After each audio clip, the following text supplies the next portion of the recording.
The following program is a West Tennessee PBS special presentation made possible through the generous financial support of viewers like you. Please visit westtnpbs.org and make a donation today so that we can continue to make local programs like this possible. Thank you. Summer is here, and so are the bugs. In part 2 of our Summer Insect Safety Series, entomologist Steve Brown will tell us more about tiny invaders that pack a fiery punch and how to stay clear of them this season. That's coming up. And straight ahead, what if a simple shot could change the game? This summer, staying healthy comes with a pretty good bonus. Find out how the Jackson-Madison County Regional Health Department is turning back-to-school vaccines into slam dunks. And still to come, tired of begging your kids to eat something green? Our special guest chef returns with a recipe that's kid-approved, parent-loved, and secretly healthy. Our health. Children's health. Senior health. Family health. Healthy eating. Healthy living. This is Channel 11 Checkup with Ginger Rousey from the Jackson-Madison County Regional Health Department. Hi, I'm Ginger Rousey. Thank you for joining us for this edition of Channel 11 Checkup, a show that focuses on the health of our community. In this show, we'll provide education and resources on health and wellness issues facing West Tennesseans. But first, here are some health headlines. Public health officials are raising concerns after 4 U.S. infants have died from pertussis in 2025, with cases already nearly doubling from the same time period last year. Pertussis, which is also known as whooping cough, is a highly contagious respiratory infection that attacks the lining of the breathing passages. Symptoms of whooping cough vary, but a main sign is severe coughing fits. Anyone can get whooping cough, but infants are at the greatest risk of life-threatening illness. The health department recommends the DTaP vaccine beginning at 2 months of age, with several boosters throughout early childhood. Pregnant women are also urged to receive a Tdap booster in the 3rd trimester to help protect newborns. In other news, a powerful visual statement is coming to Jackson on July 30th as part of the National Red Sand Project, an initiative that raises awareness about human trafficking and exploitation. Participants will pour red sand into sidewalk cracks to symbolize those who fall through the gaps in systems meant to protect them. The event aims to start conversations, educate the public, and honor survivors. A red sand pour will take place at the Jackson-Madison County Regional Health Department at 8:30 a.m. on Wednesday, July 30th. Local businesses and individuals are also encouraged to host their own pours. For more information or to get involved, contact the health department or the Scarlet Rope Project. And the summer sun can be hard on your skin, but don't forget about your eyes. Too much exposure to UV rays can lead to serious vision problems down the road. Whether you're on the lake, at the ballpark, or just out for a walk, UV radiation can cause long-term damage to your eyes, increasing the risk for cataracts and macular degeneration. Wearing sunglasses that are rated UV 400 will block nearly 100% of damaging UV rays and is one of the easiest ways to protect your eyes. And don't forget about kids. They need eye protection just as much as adults. Some other tips for protecting your eyes this summer: wear wide-brimmed hats, use swim goggles in the pool to avoid irritation from chlorine, and of course remind kids to never stare at the sun. So don't just slather on sunscreen this summer, shield your sight too. Your future eyes will thank you. And before summer break winds down, there's one item parents should not forget: school immunizations. Health officials are reminding families that up-to-date vaccines are required for students to attend school this fall. Depending on your child's age, vaccines may include protections against measles, mumps, rubella, polio, hepatitis, tetanus, whooping cough, and more. For college students, a meningitis vaccine may also be required. These vaccines don't just protect your child, they keep entire classrooms and communities safe by preventing the spread of serious disease. We've seen preventable diseases make a comeback in places where vaccination rates are dropping. Staying current on immunizations is one of the best ways to protect your kids and others around them. And here's a great incentive for families this summer. Right now, while supplies last, kids who get their immunizations at the Madison County Health Department will receive a free basketball. To schedule your child's appointment, just call 731-423-3020. They may be tiny, but fire ants can pack a painful and even dangerous punch. As summer temperatures rise, so does the risk of bites and allergic reactions, especially for children and outdoor workers. Joining us now is C. Brown, research entomologist with University of Tennessee Extension, to talk about how to manage fire ant mounds, what to do if you're bitten, and the health risk these aggressive insects pose. C, thanks so much for being with us. Thank you for having me. We appreciate it. I mean, I guess if no one knows what a fire ant is now, they consider themselves very lucky, right? Correct. So what, kind of the obvious question up front, in case someone is unfamiliar, kind of describe what's the difference between a fire ant and a regular ant. So a fire ant, what we call fire ants, is the red imported fire ant. Okay. So they are actually an invasive species. They are not native to the United States.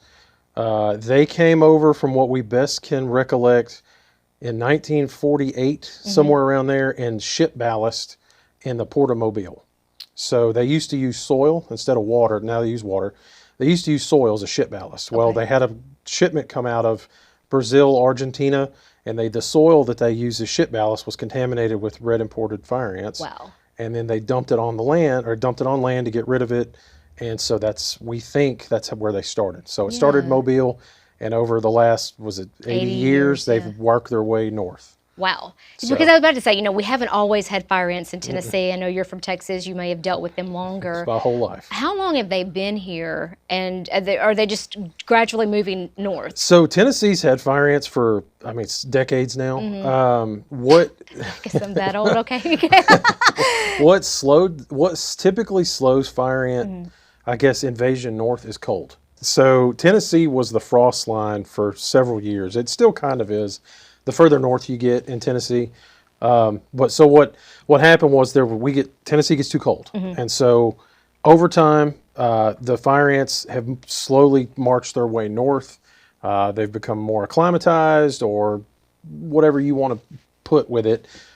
They've actually kind of inched their way north. They've hybridized there's some other things that can happen.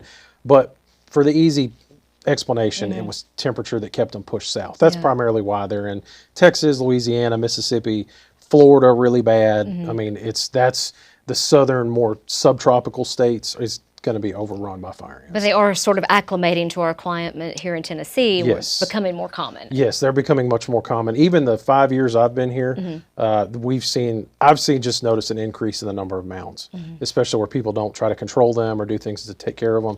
The mound numbers increase every year. Okay, so see, that's what I was talking about. I'm not that old. It's just it's gotten worse. Yeah, that's what I meant. Yes, it seems to be getting worse. Absolutely. So. Well, let's talk about some fire ant stings really quickly. Obviously, they're uncomfortable, but how dangerous are they to the average person? So the average person is not going to have that big of a reaction to fire ant stings. Now, it's person to person. If you're allergic to them and you don't find out till you get your first sting and you go into anaphylactic shock, that's a bad day. But for the majority of people out there who get stung, it's going to be red, it's going to itch, not life-threatening, just a minor inconvenience to your day.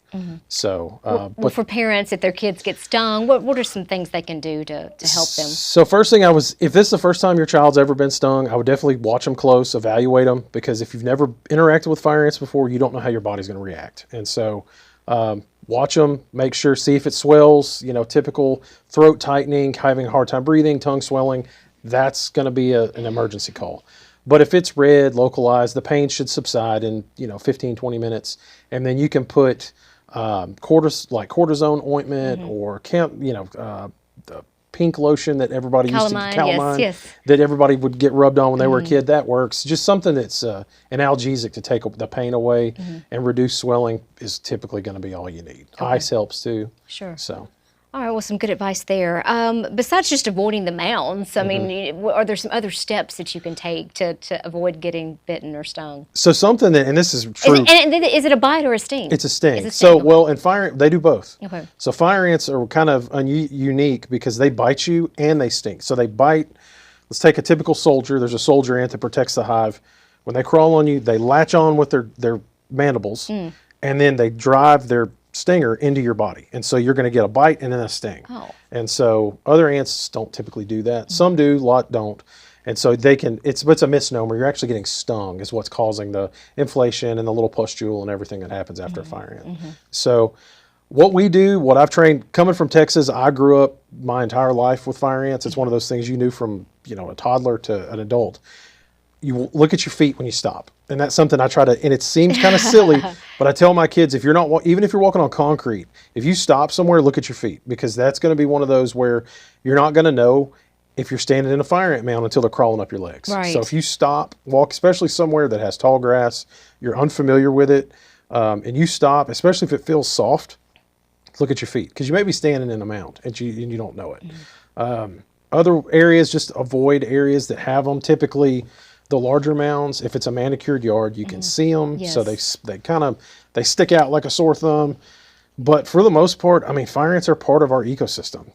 They are here, and just we're going to have to live with them. It's like mosquitoes.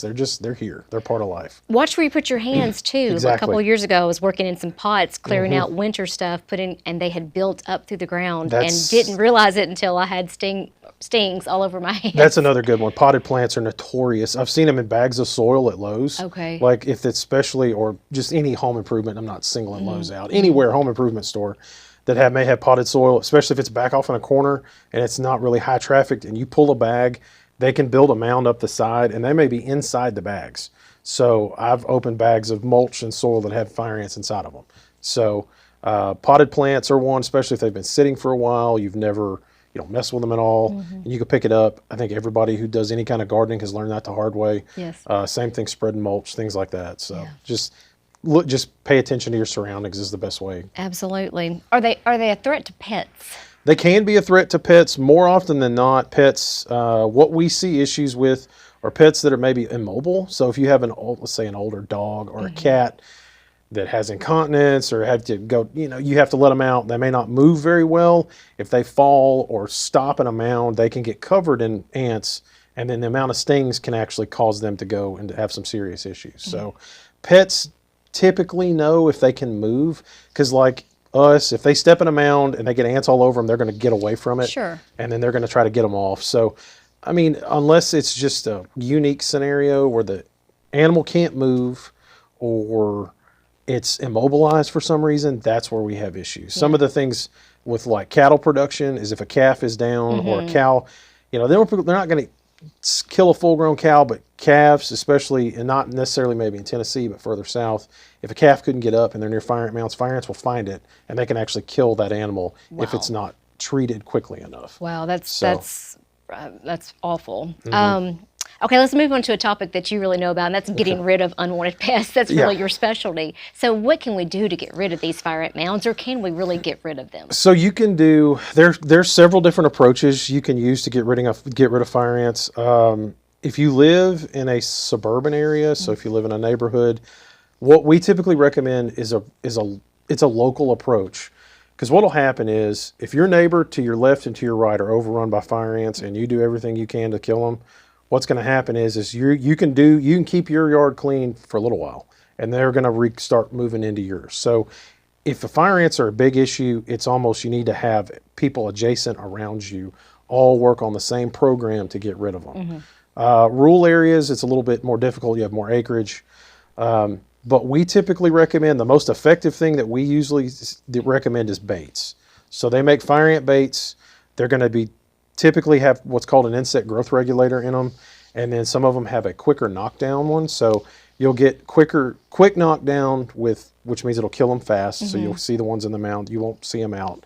And then the growth regulator, they actually forage the granule, take it into the mound. They feed it to the queen and they feed it to the brood. And it'll sterilize the queen, because any eggs she lays, it'll help sterilize her. And then it kills the brood before they develop into ants. And so effectively, you knock the queen out, you knock the brood out, you kill the colony.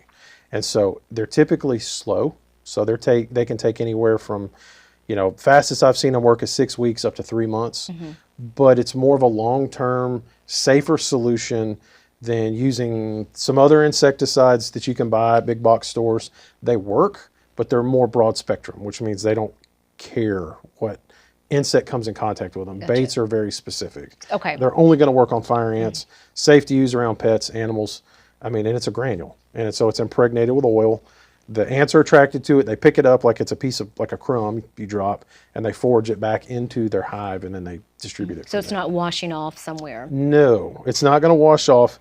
The caveat with baits though, is that if you have a heavy dew or rain, they're inactivated. Okay. So if you're going to put them out, the fire ants need to be foraging. And so how we judge that is you take a hot dog or a potato chip, throw it in your yard, come back and check on it 30 minutes and then an hour.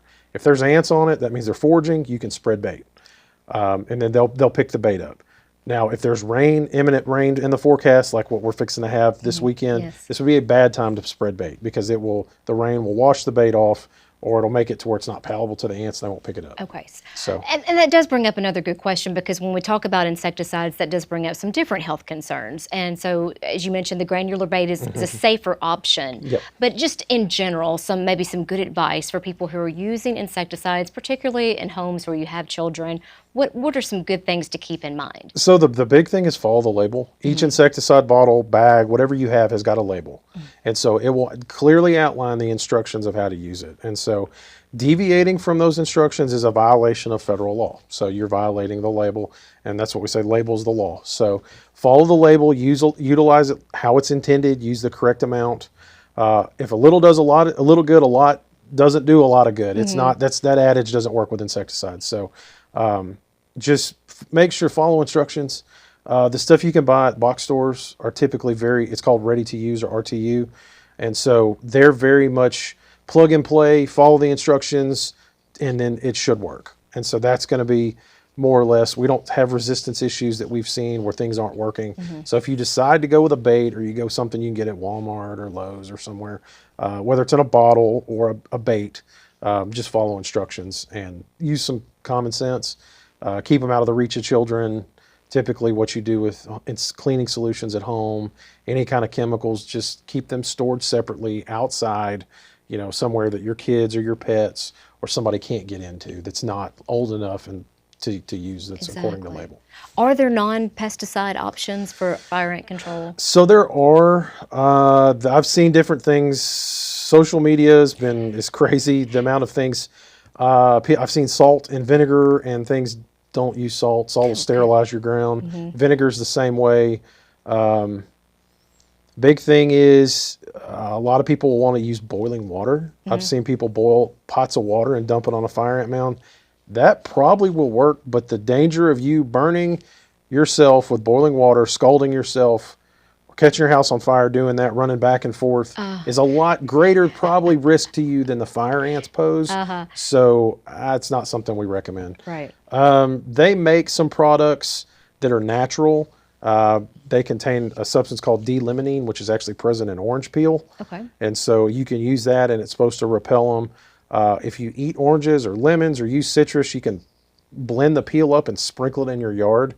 That's supposed to, it's not going to kill them, but it's going to repel them. Okay. And so that's one natural way that you could potentially utilize to control fire ants. But what we recommend at University of Tennessee, chemical control, cultural control is going to be the best things that we can recommend. I mean, that we know is proven to work. Absolutely. So. Well, we appreciate you coming and sharing with us. And we just got a little more time, so just really quickly, is fall the best time to tackle them? Because I know I've heard that. So spring and fall are good. So I like spring better myself, just because we can be warm in the fall. But if you get a cold snap, let's say we and we can very easily catch one in the spring. But if we catch a cold snap in the fall, they stop foraging. So if it dips into the 40s, fire ants they're not going to move. In the spring, we're consistent, maybe potentially with temperature a little more, especially as you get into May. And you can control them for the summer, especially if you have kids out playing, or you use your yard, or everybody uses their outdoor space. You can get rid of them in the summer while you're outside enjoying summer in Tennessee, versus the fall. You're not going to have that limited. You're going to have a limited time to be able to utilize what you have outside. So, I like spring personally. Fall does work. For the baits, especially for the first year, we recommend a spring treatment and a fall treatment. And then typically after that, you can treat as needed in the spring or the fall. Okay. So that's what we recommend. All right. So. Well, some good advice, and we appreciate you coming on and sharing with us. And hopefully everyone can stay safe and away from the fire ant stings this summer. Thank you. On July 1st, the Jackson-Madison County Regional Health Department introduced a new service while adjusting fees on several current offerings to help support operations. New this month, the public will now be able to request amendments and corrections to birth certificates. You might need a birth certificate amendment if there's an error or missing information on the original record, like a misspelled name, incorrect date of birth, or missing parent information. The fee for processing a birth certificate amendment is $20. Some service fees at the Rabies Control Center increased at the beginning of July. Vaccination fees have increased from $12 to $20, pickup fees from $10 to $20, and boarding fees from $5 to $10. These increases are necessary to continue providing quality care for animals and helping protect the community from the threat of rabies. All other charges remain the same. For more information on the cost of adopting a dog or cat from the Rabies Control Center, visit our website, madisoncountytn.gov/health. As any parent knows, getting kids to eat their fruits and vegetables isn't always easy. But giving up isn't an option because those colorful foods are packed with essential vitamins and nutrients that help kids grow strong today and stay healthy tomorrow. Research shows that when kids help plan and prepare meals, they are much more likely to eat what's on their plate. That's why we're continuing our segment, Raising Healthy Eaters, where we spotlight recipes that are nutritious, delicious, and fun for kids to help make. This month's recipe puts a healthy spin on one of every kid's favorite meals, pizza. We're keeping the flavor and adding in fresh, wholesome ingredients parents can feel good about. And here to show us how it's done, once again, is our guest chef, Sebastian. Hi, I'm Sebastian. I'm your chef. Today we're going to make veggie pizza. First we have a tortilla shell. Now we're going to put some tomato sauce. Next we're going to have our cheese.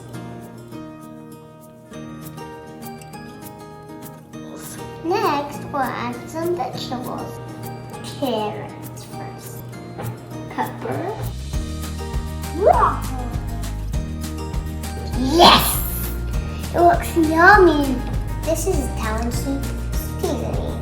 This is some garlic powder.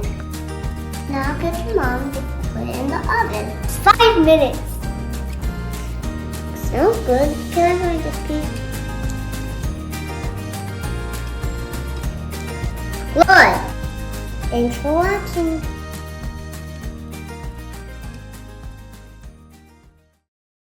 She started smoking at just 15, surrounded by a culture where cigarettes were the norm.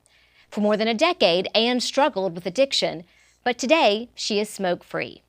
Quitting wasn't easy, but Anne says it's the best decision she's ever made. In this video from the CDC, she opens up about how her life changed and why she hopes her story can help others do the same. Both my parents were big smokers, so my sister and I were just exposed a lot. I was stealing my parents' cigarettes. You know, my friends were stealing their parents' cigarettes. We were all trying them together. My father, unfortunately, was diagnosed with Lou Gehrig's disease. I began self-medicating, using cigarettes to make myself feel better.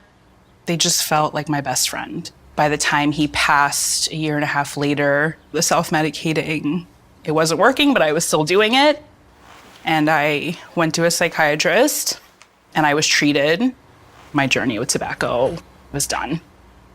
It was almost a domino effect. When I quit smoking, I wanted to take care of myself in other realms of my life. So I started eating better. I was working a job I loved. I started doing things that I didn't before, like yoga. My anxiety became more manageable. I met my husband when I was about 28, 29, fell in love very quickly, became engaged within a year and a half, 2 years. And then we started a family 2 years after that. And that's where I am today with a beautiful baby and an amazing husband, and completely different than my former life. Knowing the generational impact of tobacco, it's been really important for me to make sure that I have healthy coping mechanisms so that I don't fall back into using tobacco to make myself feel better. Quitting smoking is the best thing I've ever done. It's the hardest thing I've ever done, and it's one of the things I'm the most proud of. I am happier than I've ever been.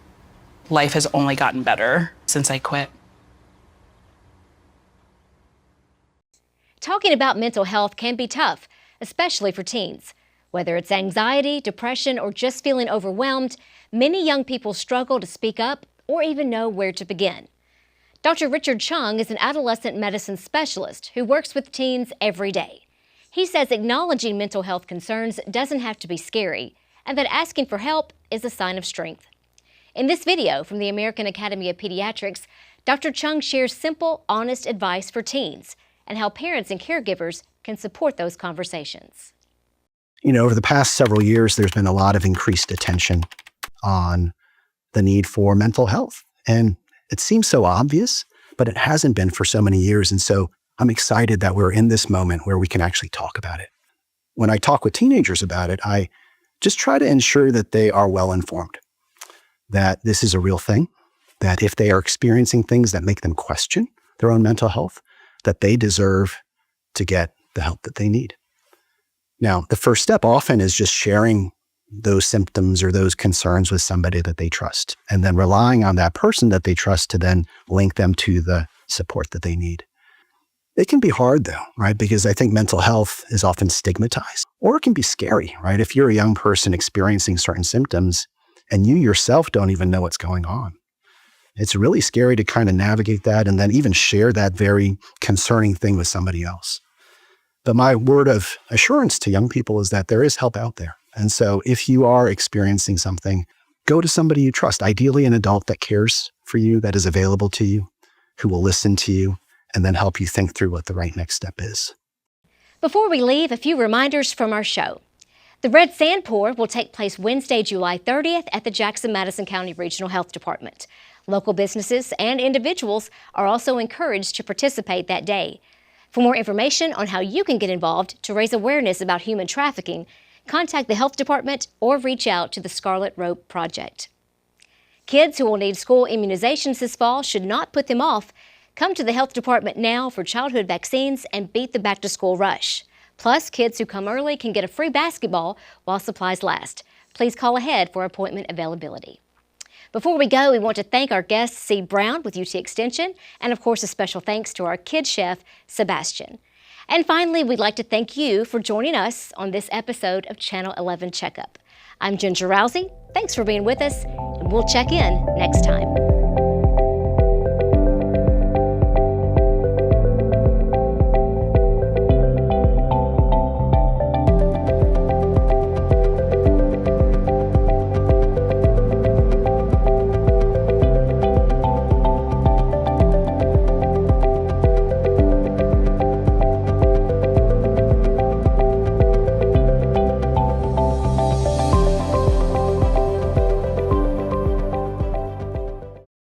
The program you've been watching was made possible through the generous financial support of West Tennessee PBS viewers like you. Please visit westtnpbs.org and make a donation today so that we can continue to make local programs like this possible. Thank you.